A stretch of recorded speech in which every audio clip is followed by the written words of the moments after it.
So what we see here, this is called as the rhomboid fossa or floor of the fourth ventricle. The floor of the fourth ventricle in its upper part is formed by the dorsal surface of the pons, and in the lower half it is formed by the dorsal open part of the medulla oblongata. The entire floor of the fourth ventricle is divided into two symmetrical halves by a longitudinal median sulcus. On either side of the median sulcus there are two elevations, right? These are called as the medial eminence.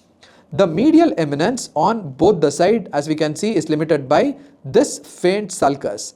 This faint sulcus is called as the sulcus limitans. The region that is lateral to sulcus limitans, this region is called as the vestibular area, present mainly in the pons, extending slightly into the medulla oblongata.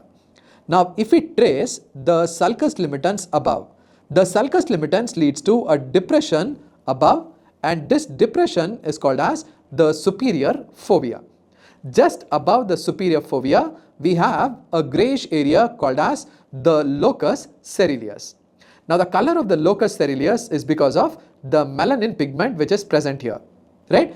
The neurons present here in the locus coeruleus can secrete large amount of norepinephrine or noradrenaline.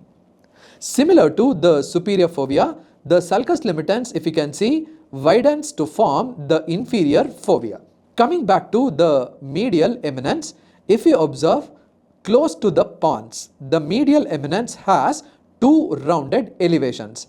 These rounded elevations are called as facial colliculus. Facial colliculus is produced by the internal genu of the facial nerve. What happens here is the fibers of the facial nerve, right? They wind around the abducent nucleus, producing this elevation.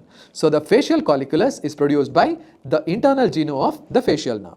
Then if we come to the lower part of floor of the fourth ventricle, just close to the inferior fovea we have a triangular region. This triangular region is called as the hypoglossal triangle. Hypoglossal triangle overlies the hypoglossal nucleus, which sends the neurons to supply the tongue muscles. Then below this hypoglossal triangle, we have one more triangular area. This triangular area is also called as the vagal triangle, where we have the nucleus for the vagus nerve, glossopharyngeal nerve, as well as the cranial root of axillary nerve. Further below, the vagal triangle is crossed by a ridge called as funiculus separatus, and below this funiculus separatus, we get this area. Now, this triangular area is called as the area postrema, which is a chemoreceptor trigger zone or the vomiting center. Area postrema is one area in the brain where the blood-brain barrier is absent.